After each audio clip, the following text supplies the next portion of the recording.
Magandang araw sa bawat isa. Purihin ang ating dakilang Diyos at patuloy na tayo binibigyan ng pagkakataon na magkatipon at siya ay sambahin at papurihan at palagian tayo ay tumanggap ng biyaya at pagpapala sa pamamagitan ng ating pagbubulay ng kanyang mga salita. Sa araw na ito ay magpapasimula ako sa isang panibagong serye na gagawin tuwing kalagitnaan ng sanglinggo. I will start a new series for our midweek gatherings and fellowship. At sa araw na ito ay aking ipapahayag ang pambungad o paunang mensahe patungkol sa seryeng ito. Sa panahon natin ngayon ay napakarami ng mga kaisipan na lumalaganap sa lahat ng dako. At ito'y bumubuo ng mga uri ng paniniwala. At napakahalaga na ang mga mananampalataya ng Panginoong Jesucristo, tayong mga Kristiyano, ay magkaroon ng malinaw na pagpapahayag naman at pagsasabi sa mga pananalita ng ating mga pinaniniwalaan. So today's world is full of many ideas that develops ideologies. So it's important for us Christians to be able to communicate and clearly articulate what we believe.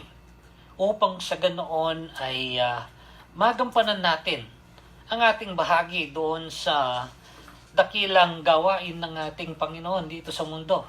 Ang palaganap ng Ebanghelyo at ang maakay ang mga tao sa pananampalataya tungo sa kaligtasan. Napakarami ng mga tao sa buong mundo na walang kaalaman o kulang na kulang sa kaalaman sa mga pinakamahalagang pinaniniwalaan natin bilang mga mananampalataya sa laki ng mundo at sa dami ng mga tao. There are so many people around the world who are unaware or they don't have a clear idea of the core beliefs of Christians. Those things that we hold dear, that we hang on to. Maging ang ilang mga mananampalataya, siguro ang karamihan ay mga bago pa lang, o kaya meron pa ring ilan na matagal na sa pananampalataya ang nagkakaroon pa rin ng kalituan patungkol sa mga bagay na dapat pinaniniwalaan ng isang mananampalataya ng Panginoong Jesucristo. Kaya nga paano nilang may papahayag sa kapwa ang bagay na hindi naman nila malinaw na nalalaman o naunawaan.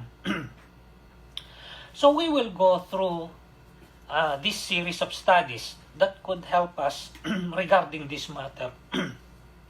Excuse me. May katiyakan na kung tayo ay mga mananampalataya ng Panginoong Jesucristo ay alam na natin ang pinaka importante na diwa ng tinatawag nating Ebanghelyo. If we are indeed believers of the Lord Jesus Christ, it means that we know the basic message of the gospel. Yan ay nandoon sa popular na talata na John 3:16. For God so loved the world that He gave His only begotten or one only Son, that whoever believes in Him will not perish but have eternal life. At yan ang mensahe na nagdala sa atin sa pananampalataya at pagkilala kay Kristo Jesus bilang Panginoon at tagapagligtas. Kaya tayo nagkamit ng kaligtasan tungo sa buhay na walang hanggan. But we must grow and deepen in our understanding of the gospel message and the things related to it. Upang sa ganun, lalo pa tayong makasulong tungo sa buhay ng pananampalataya o yung pamumuhay ayon sa pananampalataya. It is very important to have a deeper understanding of this matter so that we can even go further in our life of faith or in our practice of the Christian life. Yung mismong pamumuhay. So this is the first message of a new series. And it's the introduction. And I gave it the title, Believing Right for Behaving Right. Ang paniniwala ng tama tungo sa pamumuhay ng tama. Bakit? Simply because what we believe dictates how we live. Kung ano yung pinaniniwalaan natin, yung talagang tinatangkilik natin, yung talagang buo ng ating pagkilala dito, yan ang magdidikta sa uri ng pamumuhay natin. Kung maalala nyo sa nagdaang serye na ating pinagsaluhan, ay nakita natin ang pasimula ng Iglesia ng Panginoong Jesucristo. Kung paanong dumami ang mga unang mananampalataya at kung ano ang kanilang pinagsalu-saluhan at kung saan nila inilaan ang kanilang mga panahon at buhay. Nakita natin yon doon sa Acts chapter 2, verse 42. The believers, the disciples, devoted themselves to the apostles' teaching, to the fellowship, to the breaking of bread and prayer.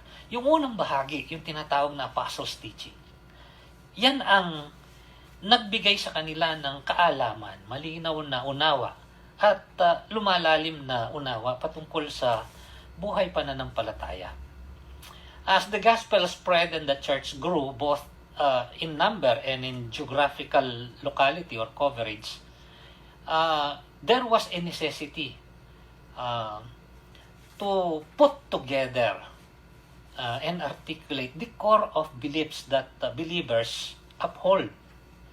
Dahil ito ang isa sa mga batayan kung papaanong kikilalanin ng isang tunay na mananampalataya. Kasi dumarami nga yung nagsasabing sila ngayon ay mga mananampalataya na. Dagdag pa doon ay ang pagdating ng mga pagsalangsang kung minsan sa anyo ng pag-uusig sa mga mananampalataya na kinakailangan ay mayroong kaalaman ng mga ito para sa mga bagay na tatayuan nila at paninindigan nila kung minsan hanggang sa kamatayan. So, there was a need to teach believers the core truths of the Christian faith in a more organized presentation to strengthen them, to affirm their faith, and to help them communicate their faith. Ito'y napakahalaga. At ito ang nagbigay daan sa pagbuo ng isang tinatawag na kapahayagan ng pananampalataya o statement of faith na ipinangalan sa mga alagad dahil ito'y hindi naman isinulat o iniakda ng mga alagad ng Panginoong Hesus o yung mga disipulos niya. Kundi ito yung natutuhan ng mga sunod-sunod na salinlahi na yumakap sa pananampalatayang Kristiyano. Nanalig kay Kristo bilang Panginoon at tagapagligtas. At yan ay tinawag nilang Apostles' Creed. Dahil yan ang buod o diwa ng kanilang natanggap na aral galing sa mga alagad. This was not intended as a substitute for faith, but as an expression of faith in words. Nakakalungkot ngayon na maraming mga taong nagsasabing sila'y mananampalataya kapag sila'y tinanong kung ano ang kabuuan ng pinakamahalaga na kanilang pinanghahawakan o kinikilalang mga turo, ay kung minsan ay hindi nila mabuo ito. At itong tinatawag na Apostles' Creed, ang siyang ating gagamitin bilang patnubay sa pagsusuri galing sa kasulatan ng pinakamahalagang mga turo na dapat nalalaman at naipapahayag ng mga mananampalataya. Ngunit, para sa araw na ito, pasisimulan natin sa pamamagitan ng isang paunang pag-aaral o yung pambungad upang makitang kahalagahan nga nitong pagkakaroon ng kaalaman, malinaw na kaalaman ng mga pinakamahalagang mga nilalaman ng pananampalatayang Kristiyano. Upang sa ganon ay magkaroon din tayo ng kakayanan na ito'y mapahayag ng malinaw para sa mga maaaring magtanong sa atin o maaaring gusto nating abutin sa pananampalataya. We will begin by looking at a portion of Paul's letter before he was martyred or executed for his faith. Si Apostol Pablo ay isa sa mga mananampalataya na ginamit ng Panginoon sa makapangyarihang kaparaanan upang maabot ang napakaraming mga tao sa iba't ibang mga dako. At siya ginamit din bilang manunulat ng maraming mga bahagi ng kasulatan dito sa Bagong Tipan. Ang pinakahuling isinulat niya ay yung ikalawang sulat kay Timoteo, 2 Timothy. He wrote this while he was in prison. His second imprisonment. Dahil nauna na siyang nabilanggo sa mga maling paratang at napalaya din siya pagkatapos ng napakaraming mga taon. Ngunit nung magkaroon na ng mga pagbabago sa mga namumuno sa imperyo ng Roma at umigting ang mga pag-uusig sa mga Kristiyano, siya'y inaresto uli at ibinalanggo. At ito nga, sa kanyang pakiwari, ito na yung kanyang huling sulat. At siya ay tama dahil hindi na nagtagal pagkatapos nito ay siya ay pinatawan ng parusang kamatayan. Pinugutan siya ng ulo. Kaya nga ang sulat na ito ay may tuturing na pinakahuling tagubilin ni Apostol Pablo. This could be considered as his last will and testament. Merong mga tao kapag meron silang awareness na may hangganan ng kanilang buhay, nalalapit man o malayo pa, kumisan gumagawa sila ng mga dokumento na makapagtatala ng pinakamahalagang bagay na gusto nilang maiwan bilang mensahe sa maaring pinakamalapit sa kanila. In this particular letter, clearly perceiving that he was at the end of his life, Paul recalls and emphasizes the most important matters he wants to pass on to Timothy. Si Timoteo ay tinuturing niyang anak sa pananampalataya dahil kanyang inalalayan sa paglago at pagunlad sa pananampalataya. Tinuruan ng maraming mga bagay at ngayon ay isa sa mga magpapatuloy sa mga pinasimulan ni Apostol Pablo. And he stresses some important matters, of which one of those that we will be looking into is the importance of what we believe. Kaya dito ko pasisimulan ito. Right belief that leads to right behavior, or believing right for behaving right. Basahin natin ang mga bahaging ito sa 3 at 4 na kabanata ng sulat ni Apostle Paul kay Timothy dito sa 2 Timothy. I will be reading the entire chapter 3 and then the first 8 verses of chapter 4. Dahil yung pinakahuling bahagi ay mga personal remarks at saka greetings. Ito yung sinasabi dito dahil gagamitin ko ito dahil dito ko kukunin yung pagbibigay ng matatawag na pambungad o pasakalye sa ating gagawing serye. It says here, 2 Timothy chapter 3. But mark this, there will be terrible times in the last days. People will be lovers of themselves, lovers of money, boastful, proud, abusive, disobedient to their parents, ungrateful, unholy, without love, unforgiving, slanderous, without self-control, brutal, not lovers of the good, treacherous, rash, conceited, lovers of pleasure rather than lovers of God, having a form of godliness but denying its power, have nothing to do with them. They are the kind who worm their way into homes and gain control over weak-willed women, who are loaded down with sins and are swayed by all kinds of evil desires, always learning but never able to acknowledge the truth.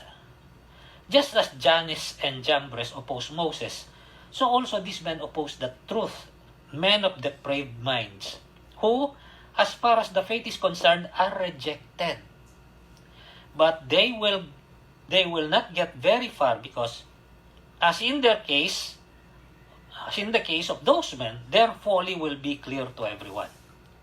Now, ito yung unang bahagi. Now, herein is the next part. From verse 10 up to verse 17. You, however, know all about my teaching, my way of life, my purpose, faith, patience, love, endurance, persecutions, sufferings. What kind of things happened to me in Antioch, Iconium, and Lystra? The persecutions I endured. Yet the Lord rescued me from all of them. In fact, everyone who wants to live a godly life in Christ Jesus will be persecuted, while evil men and impostors will go from bad to worse, deceiving and being deceived. But as for you, continue in what you have learned and become convinced of, because you know those from whom you learned it, and how from infancy you have known the Holy Scriptures, which are able to make you wise for salvation through faith in Christ Jesus. All Scripture is God-breathed and is useful for teaching, rebuking, correcting, and training in righteousness, so that the man of God may be thoroughly equipped for every good work. Etong susunod ngayon sa ika-4 na kabanata. Chapter 4, verse 1 to 5. In the presence of God and of Christ Jesus, who will judge the living and the dead, and in view of His appearing and His kingdom, I give you this charge. Preach the word. Be prepared in season and out of season. Correct, rebuke, and encourage with great patience and careful instruction. For the time will come when men will not put up with sound doctrine or beliefs or teachings. Instead, to suit their own desires, they will gather around them a great number of teachers to say what their itching ears want to hear. They will turn their ears away from the truth and turn aside to myths. But you, keep your head in all situations, endure hardship. Do the work of an evangelist, discharge all the duties of your ministry. And then, itong huling bahagi nito, verse 6 to 8. For I am already being poured out like a drink offering, and the time has come for my departure. Ito yung nakikinikinita ni Apostle Paul. I have fought the good fight, I have finished the race, I have kept the faith. Now there is in store for me the crown of righteousness, which the Lord, the righteous judge, will award to me on that day, and not only to me, but also to all who have longed for His appearing. This in itself is a sizable portion of the Scriptures.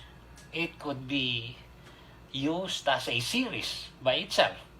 Pero ito'y gagamitin ko lang bilang pambungad upang sa ganun mabigyan ng diin yung ating susubaybayan sa mga darating na Miyerkules na tayo ay nagkakatipon.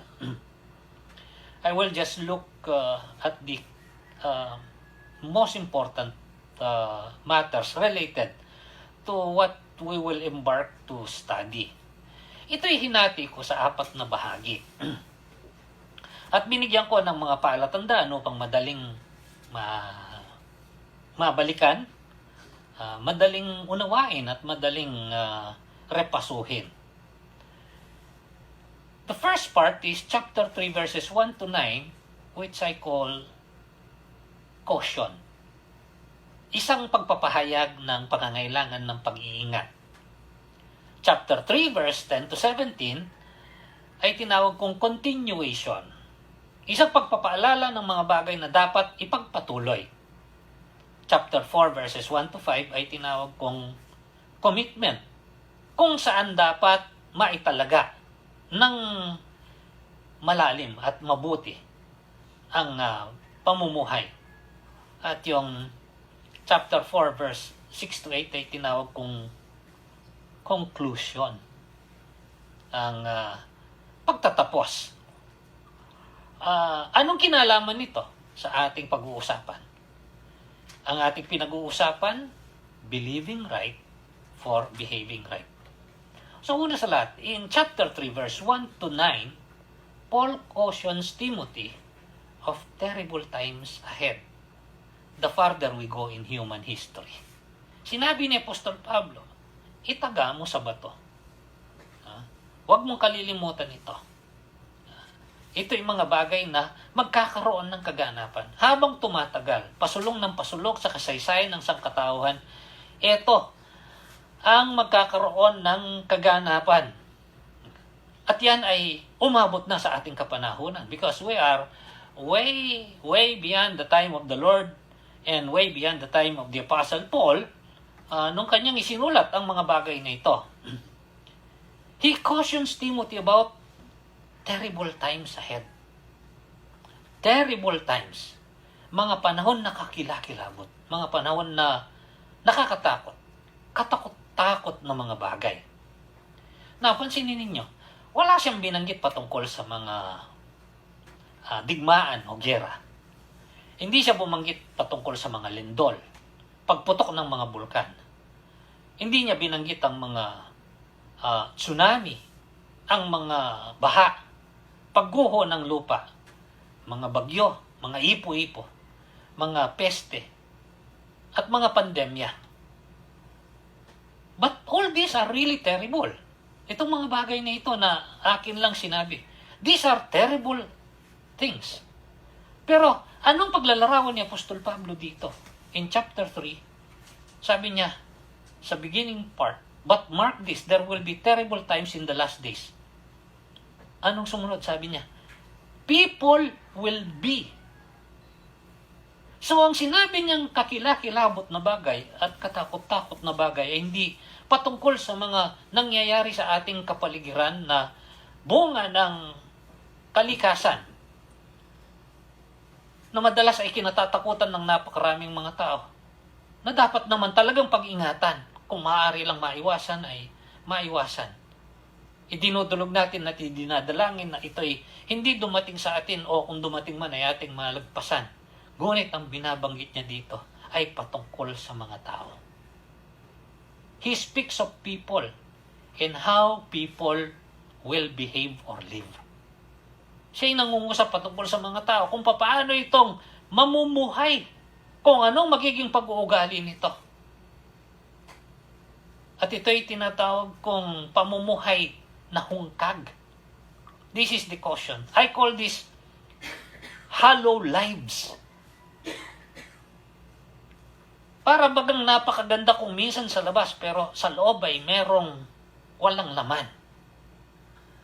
Parang yung hollow blocks, di ba? Kaya tinawag na hollow blocks dahil merong bahagi na walang laman dun sa loob na kailangan ay palamnan pa.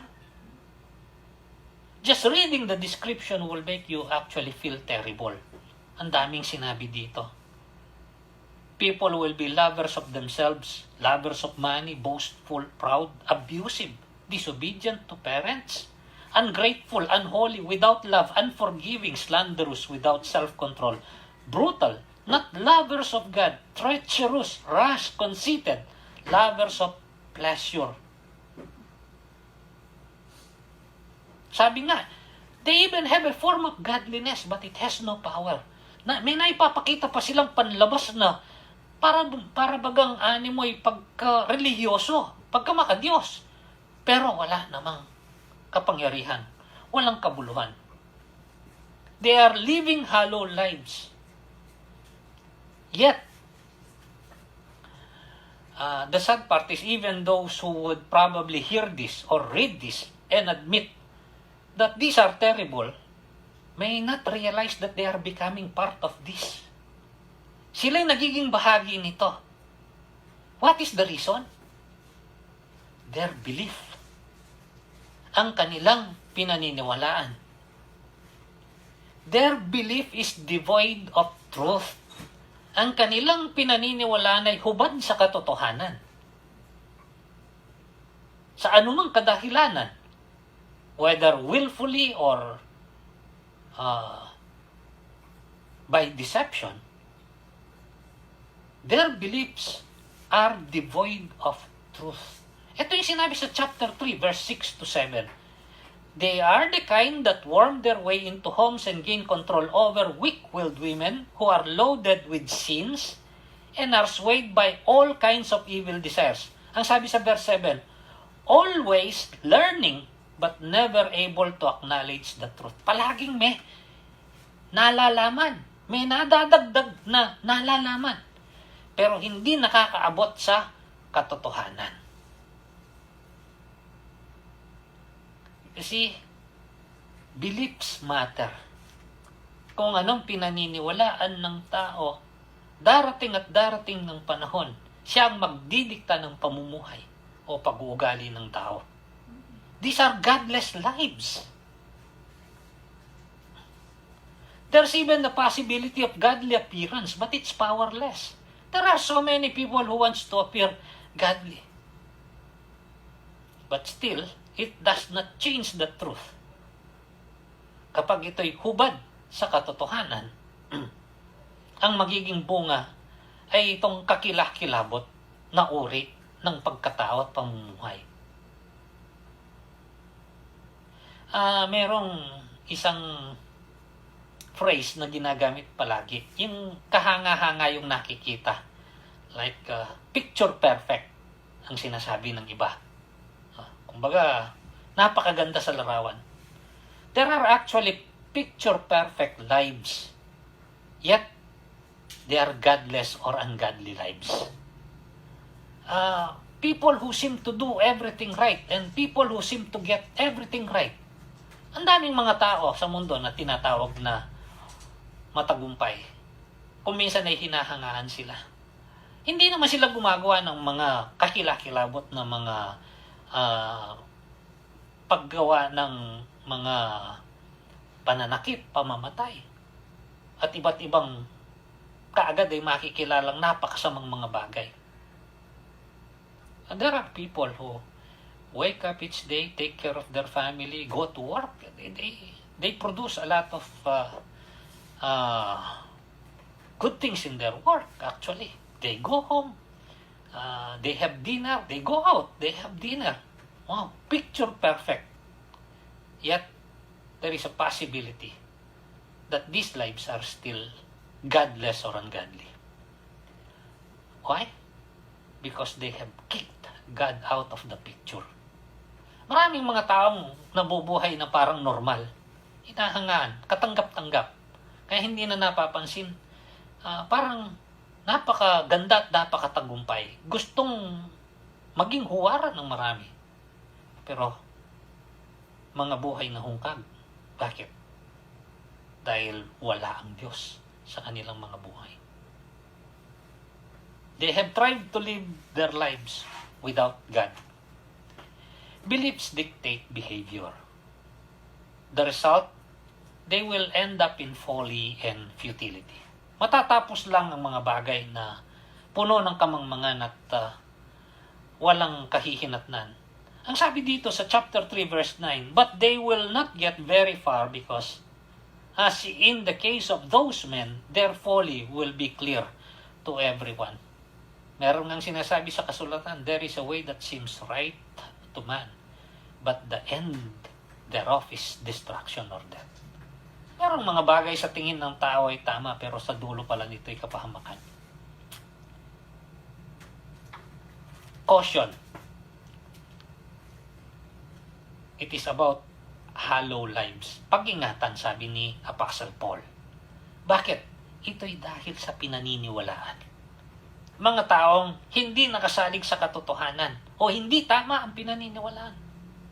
Their beliefs or doctrines are not based on truth. They are devoid of truth. Sa chapter 3, verse 10 hanggang 17, ano naman ang sinabi ni Apostol Pablo? Kanyang sininggle out ngayon si Timothy. But you, sabi niya, ikaw. So Paul exhorts Timothy as to what he shall continue, kung anong dapat ipamuhay. In contrast, actually, pagkatapos ilarawan ni Apostol Pablo yung katangian ng sinasabi niyang mga tao na kakilakalabot na makikita sa huling panahon, kanyang inilarawan yung uri ng kanyang buhay. It's striking and surprising, sabi niya, you, however, know all about my teaching. Ang turo ko, my way of life, ang uri ng buhay ko. My purpose, layunin, faith, pananampalataya, patience, pagtatyaga, love, pag-ibig, endurance, pagbabata, persecution, sufferings, mga dinaranas ng mga pag-uusig at paghihirap. What kinds of things happened to me in Antioch, Iconium, and Lystra? The persecutions I endured, yet the Lord rescued me. Sabi niya, He rescued them. While evil men and impostors will go from bad to worse, deceiving and being deceived. Habang yung masasama naman ay magpapatuloy, lalong magiging masama. Manlilin lang at malilin lang. Batas for you, ang sabi niya Apostle Paul. Ito yung kanyang panawagan. Continue. Magpatuloy ka. He exhorts Timothy to continue in what he has learned from God's Word. Why? Because this is what led Paul and Timothy to live holy lives, godly lives. Yung kabila kanina, where he gave a caution, the wrong beliefs or the lack of truth in their beliefs led to hollow lives. In this way, Paul made the contrast of himself and Timothy. What we have now are holy lives or godly lives. Actually, sabi nga niya, this is something that is normal even if you are persecuted for those who want to live godly lives. Sabi niya sa verse 12, in fact, everyone who wants to live a godly life in Christ Jesus will be persecuted. Continue. He wants to make sure that Timothy will continue in the right beliefs that he received, that led him to the right behavior. This is why doctrine is so important. Napakahalaga ng tinatawag na aral, doktrina, kalipunan ng mga paniniwalang tinatangkilik. It led him to be saved by Christ from sin. Therefore, it turned him away from sin.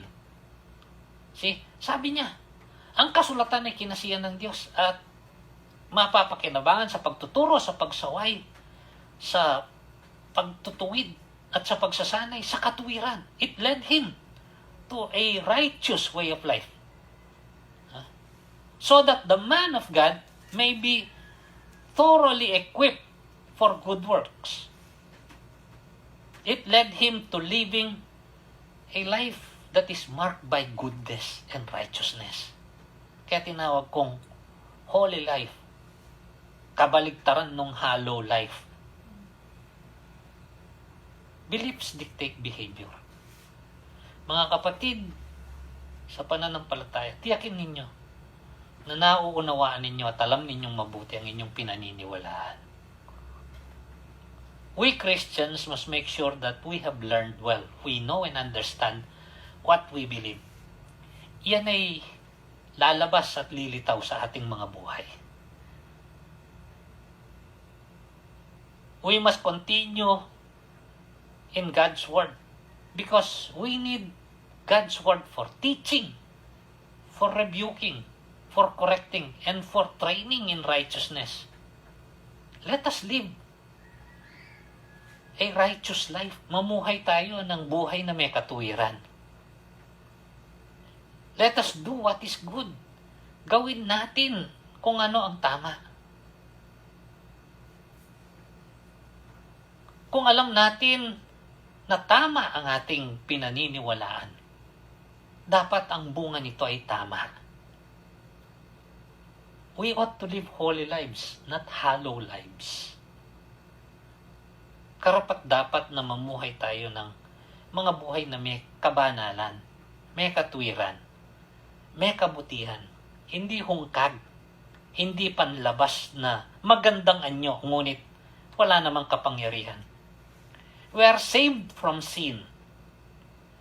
We are sustained by God's word. We are empowered to do what is right. What do you believe? It is very important. Sa ikatlo, in chapter 4, verse 1 to 5, Paul charges Timothy, this time, not only to continue in what he has learned and have become convinced in what he has believed that has transformed his life into a holy life, but he charges Timothy to commit his life to what God has called him. So yung una, it is a caution. Yung pangalawa, a call to continuation. Ngayon, it is a charge to commitment. Anong sabi niya dun sa chapter 4, verse 2? Preach the word. Sabi niya dito, be prepared in season and out of season. Correct, rebuke and encourage with great patience and careful instruction. Bakit? Darating ang panahon, ang mga tao hindi magbabata sa wastong turo o doctrine. For the time will come when men will not put up with sound doctrine. Instead, to suit their own desires, they will gather around them a great number of teachers to say what their itching ears want to hear. They will turn their ears away from the truth and turn to myths. Doon sa verse 5, sabi niya, but you keep your head in all situations. Endure hardship. Magbata ka, sabi niya. Magtiis ka. Do the work of an evangelist. Discharge all the duties of your ministry. Gawin mo ang lahat ng nayatang sa iyo. You see, previously we talked about holy living in contrast to hollow living. Now, holy living leads to another thing. Holy living helps us find the specifics and particulars of what God has for each of us. Kung tayo nagpapatuloy sa buhay na may katwiran, may kabanalan, inihiwalay, matatagpuan natin at matutuklasan natin yung mga spesifiko o partikular na nais ng Diyos para sa bawat isa sa atin. Then we commit ourselves to God and the tasks He gives us. Iba-iba yung mga papel na ibinibigay ng Diyos para sa atin. Pero parehong namamarkahan ng katuwiran at ng kabanalan at ng kabutihan. Kay Timoteo, kakaiba, pangangaral ng salita ng Diyos. Pagtuturo at pagpapahayag, paghubog, pag-abot sa iba sa pananampalataya. Sa kabila ng tayo rin naman ay maaring makaambag dito sa ibang mga kaparaanan. That is why all of us Christians are gifted for different functions and purposes. Kapag tinignan mo ang kasulatan, lahat ng mga tunay na mananampalataya ay may kaloob galing sa Espiritu Santo para sa iba't ibang mga gawa at iba't ibang mga layunin. Ngunit yan ay nagkakaisa lahat. Namamarkahan ng kabanalan at ng katuwiran, ng paggawa ng mga bagay na naayon sa kalooban ng Diyos. This is what I call a honed life. It's not only a holy life, but a honed life. Pag sinabing hond, ito ay pinadaan sa hasaan. Isang hinasang buhay. Hasa at matalas. Sharpened. Parang isang tabak. Ang tabak na mapurol hindi masyadong mapapakinabangan. Baka makasira pa. Pero ang matalas, malaking pakinabang. We are called not only to a holy life, but a honed life. Not only to a continuation, but to a commitment. Beliefs dictate behavior. Wrong beliefs lead to hollow lives. Selfish lives. Self-centered lives. Ito yung sinabi. Inulit dito, yung terrible times. Bakit nagkaganon?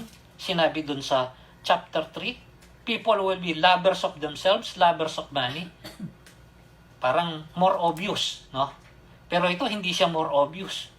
Kasi sabi niya, chapter 4, verse 3, for there will come a time when men will not put up with sound doctrine. Ito yung simpleng umpisa.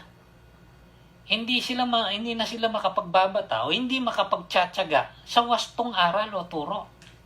Sabi niya, maghahanap sila ng mga tagapagturo na ang sasabihin lamang yung nakakakiliti sa kanilang mga tenga. Yung masarap sa kanilang pandinig. They will turn their ears away from the truth. Lalayo sa katotohanan and turn aside to myths.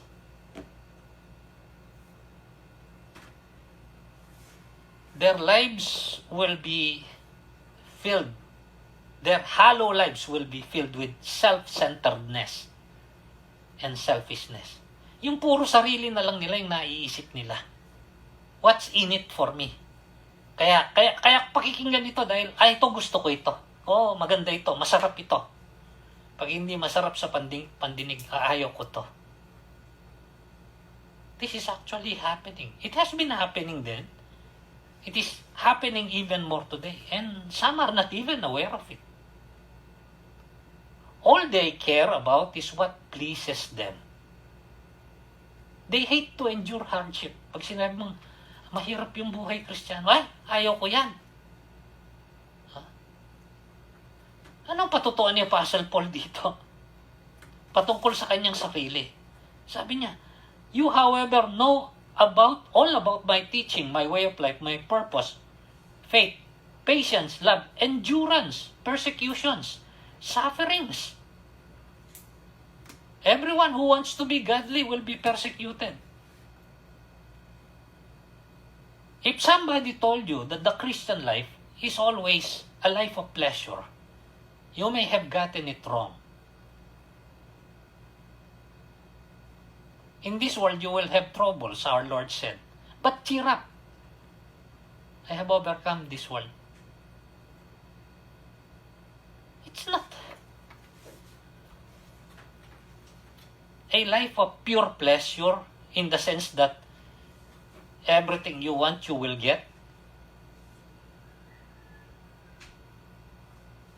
My question is, to what are you committed? Your pleasure or God's purposes? Yun ang tanong. Saan ko ba itinatalaga ang sarili ko? Sa aking sariling kasiyahan o sa layunin ng Diyos? Kahit yung mga ilang mananampalataya ngayon na nahahatak at nahihimok doon sa ganong kaisipan. They're always thinking, what's in it for me?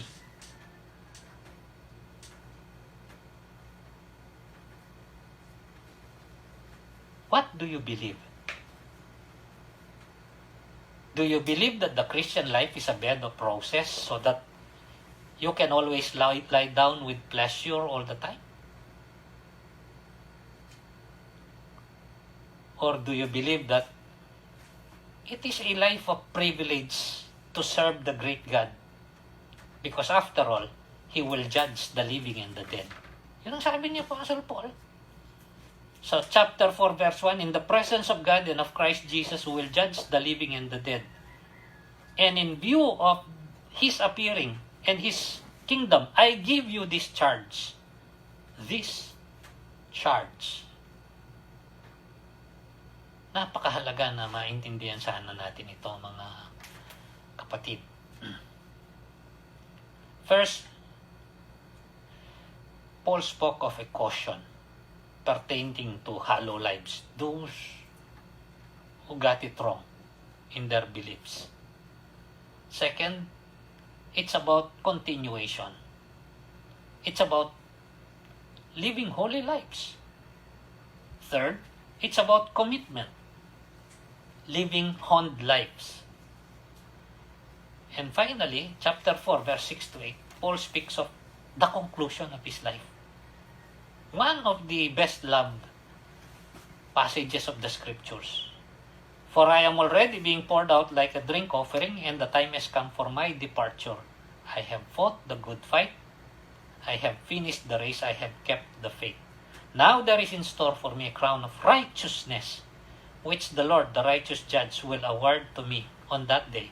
And not only to me, but also to all who have longed for His appearing. Have you noticed yung crown? In description, it is a crown of righteousness.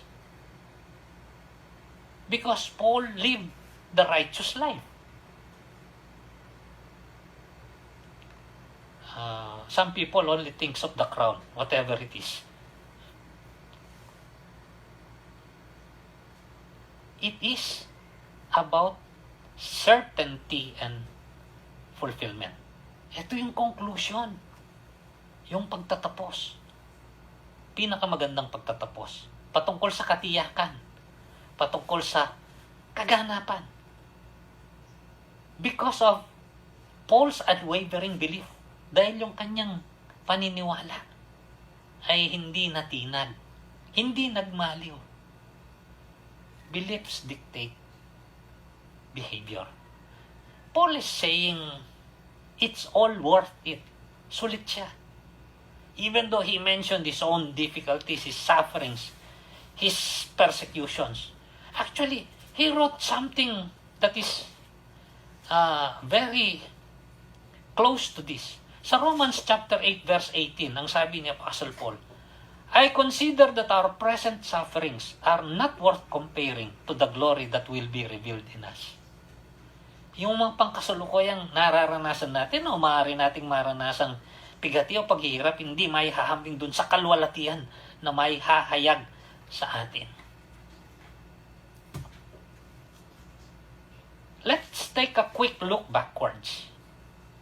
First, Paul speaks of caution. It's about wrong beliefs. It results in hollow lives. Hungkag. Matatapos sa kamangmangan at kawalan ng kabuluhan. He encourages continuation of right beliefs, resulting in holy lives. Lives of goodness and righteousness. He charges, thirdly, commitment, pagkatalaga, to what God has purposed us for. If you have the right beliefs, you will discover this. It speaks of honed lives. Yung naihasa ng mabuti, matalas, kapaki-pakinabang. And finally, Paul declares the conclusion. Certainty because of what he believes. Tinatawag kong itong hopeful life till the end. Buhay na hanggang sa katapusan.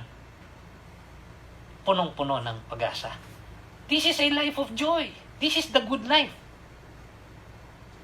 Sa dinami-dami ng taong nabubuhay na at mabubuhay, wala nang pinakamapalad pa kundi ang mga mananampalataya ng Panginoong Jesucristo.